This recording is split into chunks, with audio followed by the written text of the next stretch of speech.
ಅಪ್ಪ ಬರಲ್ಲ ಅಂತ ಕೂತಿದ್ರು. ಮನೇಲಿ ಒಬ್ಬನೇ ಗೋಡೆ ನೋಡ್ತಾ ಕೂತ್ರೆ ಆರೋಗ್ಯ ಇನ್ನಷ್ಟು ಕೆಡುತ್ತೆ, ಎದ್ದು ಬಾ ಅಂದೆ. ಅಪ್ಪಂಗೆ ಸಂಕೋಚ. ಅಮ್ಮ ಮಕ್ಕಳು ಅಪರೂಪಕ್ಕೊಂದಿನ ಹೋಟೆಲ್ಗೆ ಅಂತ ಹೊರಟಿದ್ದೀವಿ. ಇಷ್ಟವಾದನ್ನ ತರಿಸ್ಕೊಂಡು ತಿನ್ನೋ ಆಸೆ ಇರುತ್ತೆ. ನಾನು ಹೊರಗೇನೂ ತಿನ್ನಲ್ಲ. ಪಿಳಿ ಪಿಳಿ ನೋಡ್ತಾ ಕೂತ್ರೆ ನಿಮ್ಮಗಳಿಗೆ ಸಮಸ್ಯೆ. ಅದಲ್ಲ ಅಷ್ಟೇ, ಖಂಡಿತ ಅಲ್ಲ. ಸತ್ಯವಾಗ್ಲೂ ಅಷ್ಟೇ. ಹೇಳ ಸುಮ್ನಿರೇ. ಸ್ಟಾರ್ ಹೋಟ್ಲಿಗೆ ಹೋಗ್ತಿರೋದು, ಅಲ್ಲಿ ಎಲ್ಲ ದಿರ್ಸಲ್ಲಿರ್ತಾರೆ. ಗೇಟ್ ಕಾಯೋ ಗೂರ್ಕಾಯಿಂದ ಹಿಡಿದು ಟೇಬಲ್ ಒರ್ಸೋನ್ವರೆಗೂ ಎಲ್ಲ ಯೂನಿಫಾರ್ಮ್ ಅಲ್ಲಿ ಇರ್ತಾರೆ. ಸುತ್ತ ಕನ್ನಡಿ, ಕಣ್ಣು ಕುಕ್ಕೋ ಬೆಳಕು, ಮಿರಿ ಮಿರಿ ಮಿಂಚೋ ದಿರಿಸು, ಪಟ ಪಟ ಓಡಾಡ್ತಿರ್ತಾರೆ. ಅಲ್ಲಿ ಈ ಪಂಚೆ, ಜುಬ್ಬ, ತುಳಸಿ ಮಾಲೆ ಈ ದಿರ್ಸಲ್ಲಿದ್ರೆ ಸಂಕೋಚ ಅಲ್ವಾ? ವಿದೂಷಕನ್ ತರ ಕಾಣಿಸ್ತೀನಿ.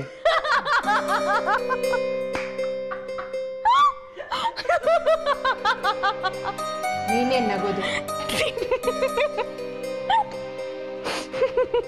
ಸುಮ್ಮನಿರ್ತೀಯಾ?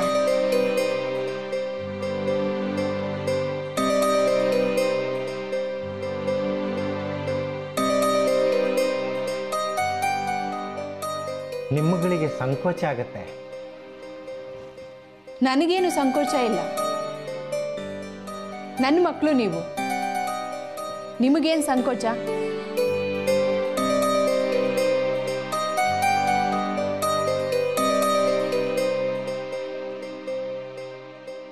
ಕೈಯಲ್ಲಿರೋ ಸಮಸ್ಯೆ ಸಾಲ್ದ? ಪ್ಯಾಂಟು, ಶರ್ಟು, ದಿರ್ಸು ಇದು ಮುಖ್ಯನಾ?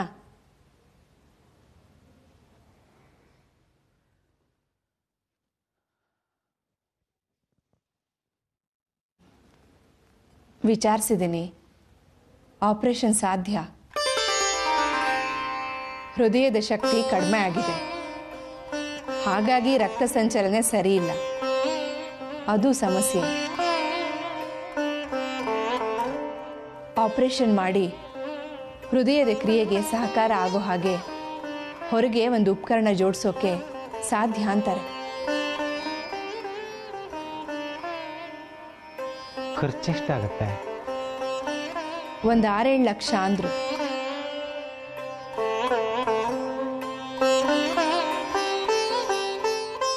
$6-7 ಲಕ್ಷ ಅಂತ ಅವ್ರು ಹೇಳಿದ್ದಾರೆ. 10 ಆಗ್ಬೋದು. ಪ್ರಯೋಜನವಾಗತ್ತಂತ? ಅದು ಗೊತ್ತಿಲ್ಲ, ಆಗತ್ತೆ ಅಂತ ಅವ್ರು ಅಂತಾರೆ. ಮಾಡಿಸ್ತಿದ್ರೆ ಮುಂದಿಂದ ಏನು ಹೇಳಲಿ? ಬೇಡ, ಸುಮ್ಮನಿದ್ಬಿಡು. ಸಂಬಂಧಗಳನ್ನ ಗುರುತಿಸ್ಕೊಂಡ್ಮೇಲೆ ವೈಯಕ್ತಿಕ ಸಮಸ್ಯೆಗಳಿಗೆ ಪ್ರತಿಕ್ರಿಯಿಸೋದು, ಆಶ್ರಯ ಕೊಡೋದು ಕರ್ತವ್ಯ ಆಗತ್ತೆ. ನನ್ನ ನಿರ್ಧಾರ ಆಗಿದೆ, ಇದಾಗಬೇಕು. ಮುಗಿತಲ್ಲ, ಹೋಗೋಣವಾ? ಮುಗ್ದಿಲ್ಲ, ಕೂತ್ಕೋ.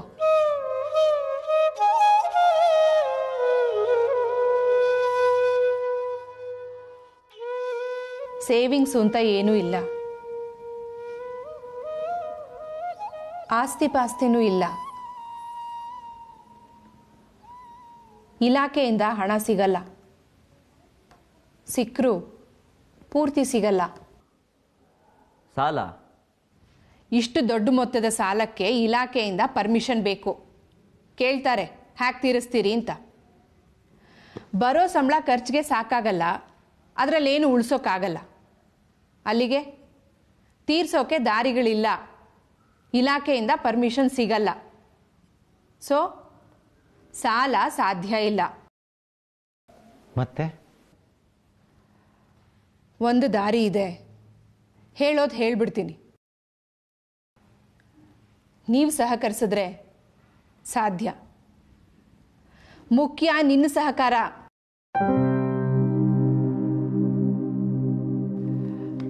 ನಿನ್ನ ಓದು ಇನ್ನು 6 ತಿಂಗಳು. ಹಾಸ್ಟ್ಲು ಅಂತ ಕುಣಿಬೇಡ, ಹಣ ಹೊಂದಿಸ್ತೀನಿ. ಓದು ಮುಗಿಸು. ನಂತರ ನೀನು ಸಹಕರಿಸಿ ಆಸರೆಗೆ ನಿಂತರೆ ನಾನು ವಾಲಂಟ್ರಿ ರಿಟೈರ್ಮೆಂಟ್ ತಗೋತೀನಿ. ಒಂದಷ್ಟು ಹಣ ಬರುತ್ತೆ, ಆಪರೇಷನ್ ಆಗುತ್ತೆ. ಸಾಧ್ಯನಾ?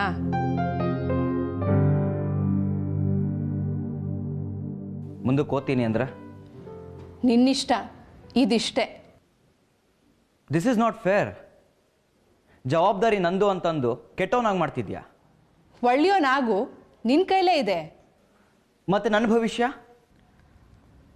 ನಮಗೆ ನಮ್ಮ ಬದುಕು ಮುಖ್ಯ.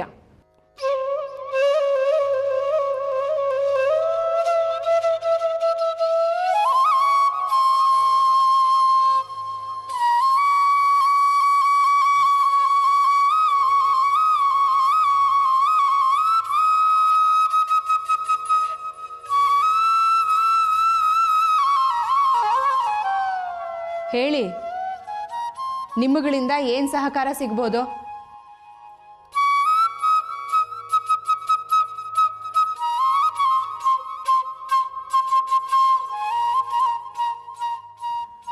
ಮಾತಾಡಿ.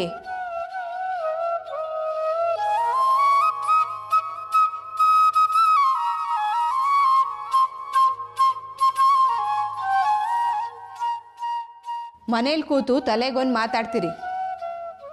ನನ್ನ ಕೈಲಾಗೋ ಉತ್ತರ ಹೇಳಿದ್ದೀನಿ, ಪ್ರತಿಕ್ರಿಯಿಸಬಹುದು.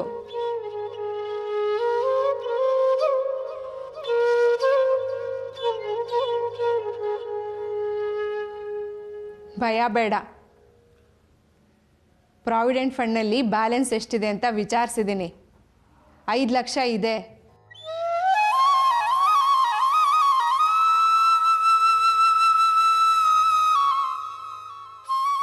ಮಗಳ ಮದುವೆಗೆ ಅಂತ ಇಟ್ಟಿದ್ದೆ. ಮೊದಲು ಇದಾಗಲಿ. 3/4 ಭಾಗ ಸಾಲ ಸಿಗುತ್ತೆ, 3.5 ಲಕ್ಷ. ಮಿಕ್ಕಿದ್ದು ಹೊಂದ್ಸೋಣ. ಹೊರಡೋದಾ?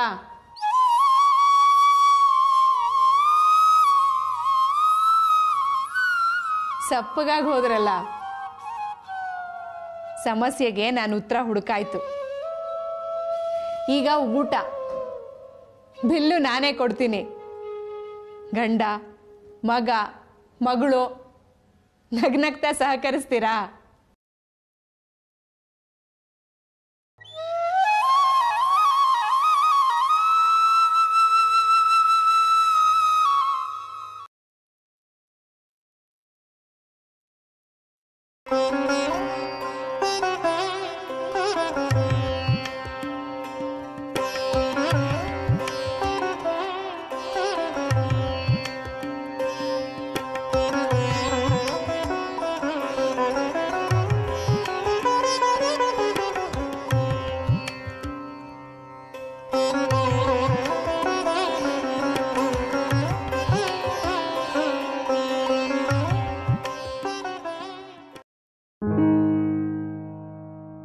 ಮುಂದಿನ ತಿಂಗಳು 12ಕ್ಕೆ ಆಪರೇಷನು, 10ಕ್ಕೆ ಅಡ್ಮಿಷನ್ ಆಗೋಗ್ಲಿ.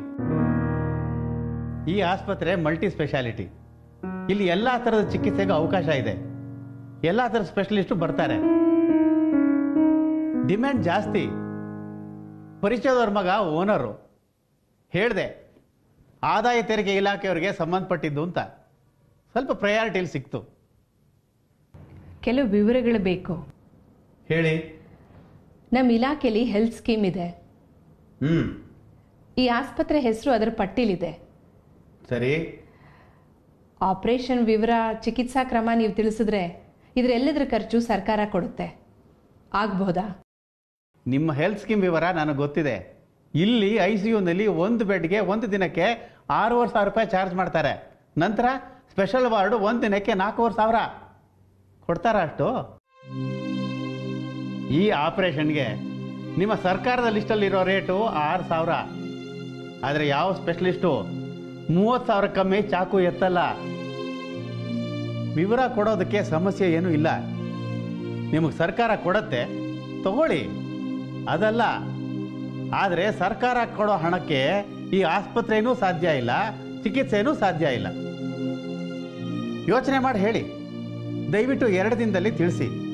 ಇಲ್ಲಿ ಡಿಮ್ಯಾಂಡ್ ಇದೆ, ಬೇರೆಯವ್ರಿಗೆ ಪ್ರಯೋಜನವಾಗತ್ತೆ. ಆಪರೇಷನ್ ಬಗ್ಗೆ ನಿರ್ಧಾರ ಆಗಿದೆ. ಒಂದು 6-7 ಲಕ್ಷ ಹೊಂದಿಸ್ಕೋತಿದ್ದೀನಿ. ಸರ್ಕಾರದಿಂದ ಬರೋ ಸಣ್ಣ ಪುಟ್ಟ ಕಾಸು ಬರಲಿ, ಮಿಕ್ಕಿದ್ದು ನಾನು ಭರಿಸ್ತೀನಿ. ಇದಾಗ್ಬೋದು. ಬರ್ತೀನಿ. ನಮಸ್ಕಾರ. ಮತ್ತೆ ಕೆಲವು ಸಣ್ಣ ಸಣ್ಣ ಸೂಕ್ಷ್ಮಗಳು. ಹೇಳಿ. ನಿಮ್ಮ ಯಜಮಾನರಿಗೆ ಮಡಿ ಮೈಲಿಗೆ ಜಾಸ್ತಿ. ಆಸ್ಪತ್ರೆ ವಾತಾವರಣ ಅವರಿಗೆ ಸಂಕೋಚ ತರಬಹುದು. ಒಂದು ವಾರ ಸ್ನಾನ ಇಲ್ಲದೆ ಇರಬೇಕಾಗ್ಬೋದು. ಎಲ್ಲ ಕ್ರಿಯೆಗಳು ಮಲಗದಲ್ಲೇ. ಇಲ್ಲಿದೆ ಊಟ ತಿಂಡಿ ಆಗಬೇಕು.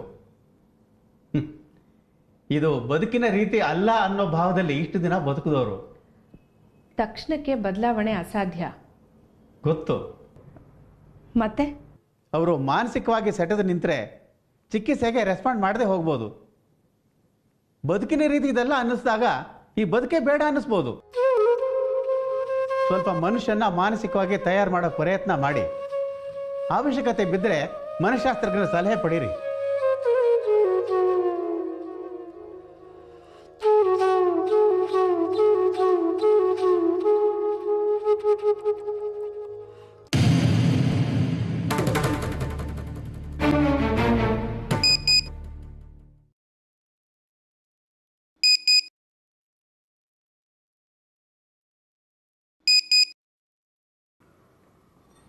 ಹಲೋ, ನಮಸ್ಕಾರ ಮೇಡಮ್. ಯಾರು? ಹೇಗಿದ್ದೀರಿ? ಯಾರದು ಹೇಳ್ರಿ? ನಾನು ಮೇಡಮ್, ಕಮಿಟ್ ಆಗೋಗಿದ್ದೀನಿ. ನಾಗರಾಜನ್ಗೆ ಬುದ್ಧಿ ಇಲ್ಲ, ಮಾತು ಕೊಟ್ಟಿದ್ದಾನೆ. ಅದಕ್ಕೂ ನನಗೂ ಸಂಬಂಧ ಇಲ್ಲ. ಗೊತ್ತು ಮೇಡಮ್, ಆಸ್ತಿ ಮುಖ್ಯ, ಮಗ ಅಲ್ಲ. ಅಷ್ಟೇ. ಅಷ್ಟೇನಾ? ಅಷ್ಟೇ. ಇಡ್ಲಾ ಫೋನು? ಮತ್ತೆ ಶ್ವೇತಾ ವಿಷಯ? ಅದು ಅಷ್ಟೇ. ಅಷ್ಟೇನಾ? ಹೌದು ರೀ, ಅಷ್ಟೇ. ಮುಗೀತಲ್ಲ, ಇಡೀ ಫೋನು. ಆದ್ರೂ ಒಂದು, ನಾವು ಹೇಳೋದು ಕೆಲವು ವಿಷಯಗಳಿವೆ. ನಮಗ್ ಚಟ, ಹೇಳ್ತಾ ಹೋಗ್ತೀವಿ. ನೀವು ಇಡೀ ಫೋನು. ಆಸ್ತಿ ಮುಖ್ಯ, ಮಗ ಅಲ್ಲ ಅಂದ್ರಿ, ಸಂತೋಷವಾಯ್ತು. ಈಗ ಅದೇ ಮಗ ಇಷ್ಟ ಬಂದಷ್ಟು ಖರ್ಚು ಮಾಡಿಕೊಂಡು ಗಲ್ಲಿ ಗಲ್ಲಿ ಅಲಿತಿಲ್ಲ. ಸುದ್ದಿ ಹಾಗೂ ನೀವು ಫೋನ್ ಇಟ್ಟಾಯ್ತು, ನಮಗೆ ಚಟ, ಹೇಳ್ತೀವಿ ಕೇಳಿ. ಅದೇನು ಹೇಳ್ದ ಮಗ ಅಂಥದ್ದು? ಅವನಿಗಷ್ಟು ಹೆದರ್ತಿದ್ದೀರಿ?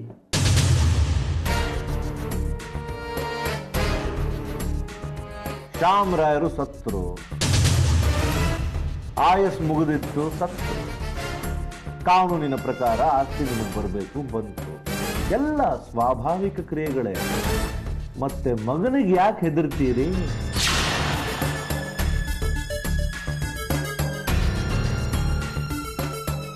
ಫೋನ್ ಇಟ್ರಾ? ಹಲೋ. ಇಲ್ಲ, ಹೇಳಿ. ಮನೇಲಿದ್ದೀರಾ? ನಾನು ಅಲ್ಲಿಗೆ ಬಂದ್ರೆ ಅವಮಾನವಾಗತ್ತೆ. ಆಫೀಸಿಗೆ ಬಂದ್ಬಿಡಿ. ನಿಮ್ಮ ಆಫೀಸ್ಗೆ ಯಾವಾಗ ಏನು ಅಂತ ಡಿಸೈಡ್ ಮಾಡಿ ಹೇಳಿ, ನಾನು ಬಂದ್ಬಿಡ್ತೀನಿ. ದುಡ್ಡು ಕಾಸು ಬೇಡಪ್ಪ, ಕಮಿಟ್ಮೆಂಟ್ ಕ್ಯಾನ್ಸಲ್ ಮಾಡಿಬಿಡಿದ್ದೀನಿ. ಆದರೆ ವಿಷಯ ಬೇಕು. ತಪ್ಪಿಲ್ಲ?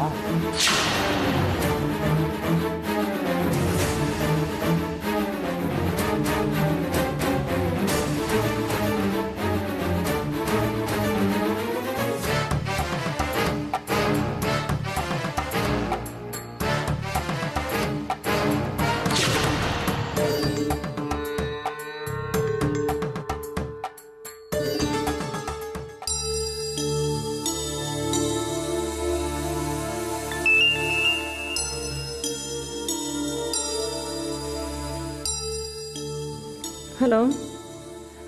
ನಾನು ಗೊತ್ತಾಗಲಿಲ್ಲ. ನಾನು ಸುನಂದಮ್ಮ. ಹೇಳಿ. ಒಮ್ಮೆ ಭೇಟಿಯಾಗಬೇಕಿತ್ತು. ವಿಷಯ? ನೇರ ಬಂದು ಮಾತಾಡಬಹುದಾ? ಸಂಸ್ಥೆ ವಿಷಯ ಆದರೆ ನಾನು ತಲೆ ಹಾಕಕ್ಕೆ ಇಷ್ಟಪಡಲ್ಲ. ಇವ್ರು ನಿಮ್ಮ ವಕೀಲರು, ಅವ್ರ ಹತ್ರನೇ ಚರ್ಚಿಸಿ. ಅದಲ್ಲ, ಶ್ವೇತಾ ವಿಷಯ ಆದರೆ ದಯವಿಟ್ಟು ನಾನು ಬಿಡಿ. ಒಂದು, ಅಲ್ಲಿ ನಿಮ್ಮ ಪರ ನಿಂತರೆ ಶ್ರುತಿ ಎದುರು ಬೀಳ್ತಾಳೆ. ಕಷ್ಟಪಟ್ಟು ಮದುವೆಗೆ ಒಪ್ಸಿದ್ದೀವಿ, ಸಮಸ್ಯೆ ಆಗುತ್ತೆ. ಎರಡನೇದ್ದು, ಹೆಂಗಸಾಗಿ ಒಂದು ಅಮಾಯಕ ಹುಡುಗಿ ವಿರುದ್ಧ ಕೆಲಸ ಮಾಡಿದ್ರೆ ಹೆಸರು ಕೇಳುತ್ತೆ. ಬೇಡ. ಅದೂ ಅಲ್ಲ. ಮತ್ತೆ ಒಮ್ಮೆ ಭೇಟಿಯಾಗೋಕ್ಕೆ ಸಾಧ್ಯನಾ? ಪ್ಲೀಸ್, ಫೋನಲ್ಲಿ ಹೇಳೋಕ್ಕಾಗಲ್ಲ.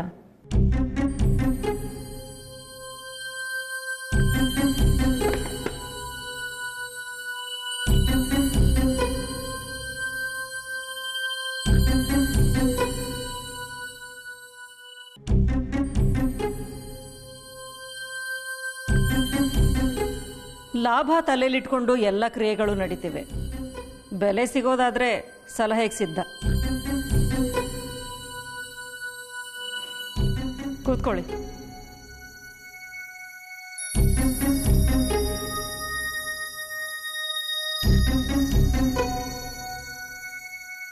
ಶ್ಯಾಮರಾಯರ ಸಾವು ತನಿಖೆ ಅಂತ ಶುರು ಆಗಿದೆ.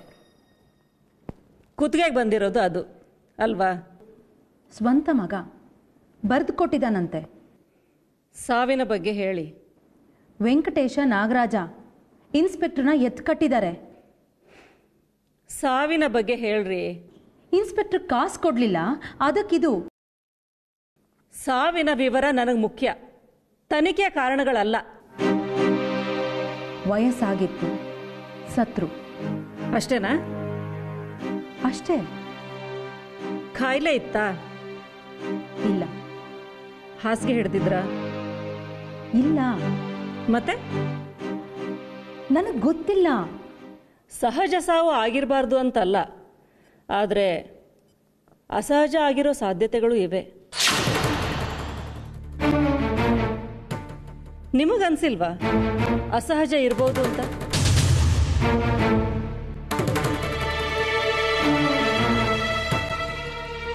ಅನ್ಸಿಲ್ವಾ ಅಸಹಜ ಇರ್ಬೋದು?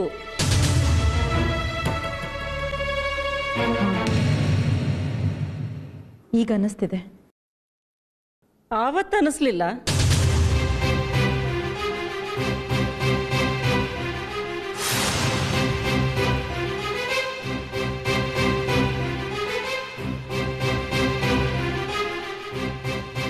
ಆವತ್ತು ಅನ್ನಿಸ್ಲಿಲ್ಲ. ಯಾಕೆ?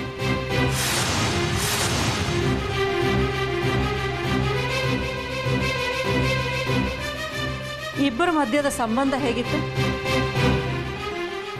ಅಂದ್ರೆ ನಿಮ್ಮಿಬ್ಬರ ಮಧ್ಯೆ ಸಾಮರಸ್ಯ ಇತ್ತ?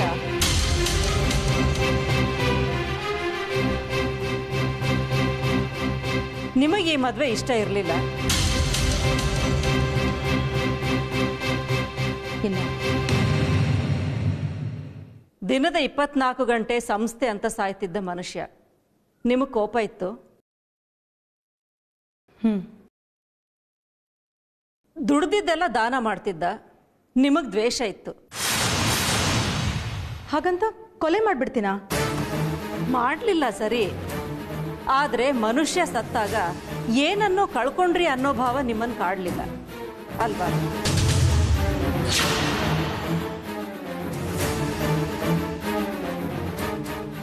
ಹೋದದ್ದು ಸೌಕರ್ಯ ಅನ್ನಿಸ್ತು.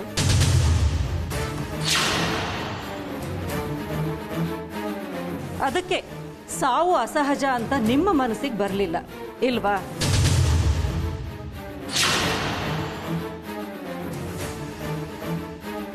ಅವತ್ತು ಅನ್ನಿಸ್ಲಿಲ್ಲ.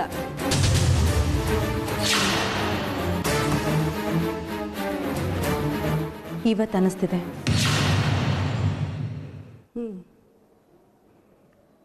ಇನ್ಸ್ಪೆಕ್ಟರ್ ತನಿಖೆ ಮಾಡ್ತಾನೆ, ಅದನ್ನ ತಪ್ಪಿಸೋಕೆ ಸಾಧ್ಯ ಇಲ್ಲ. ನಿಮ್ಮನ್ನು ಸ್ಟೇಷನ್ನಿಗೆ ಕರೆಸಿದ್ದಿದ್ರೆ ಅಪಾಯ ನಿಶ್ಚಿತ ಅನಿಸೋದು. ಅವನೇ ಬರ್ತಿದ್ದಾನೆ ಅಂತಿದ್ದೀರಿ, ಮನಸ್ಸಿನಲ್ಲಿ ಏನಿದೆ ತಿಳ್ಕೊಳ್ಳಿ. ನನ್ನ ಪ್ರಯತ್ನ ನಾನು ಮಾಡ್ತೀನಿ, ನೋಡೋಣ. ಆದ್ರೆ ಒಂದು, ಕೇಸ್ ಬುಕ್ ಆಗಿ ತನಿಖೆ ಅಂತಾದರೆ ಸಮಸ್ಯೆ ಇದೆ.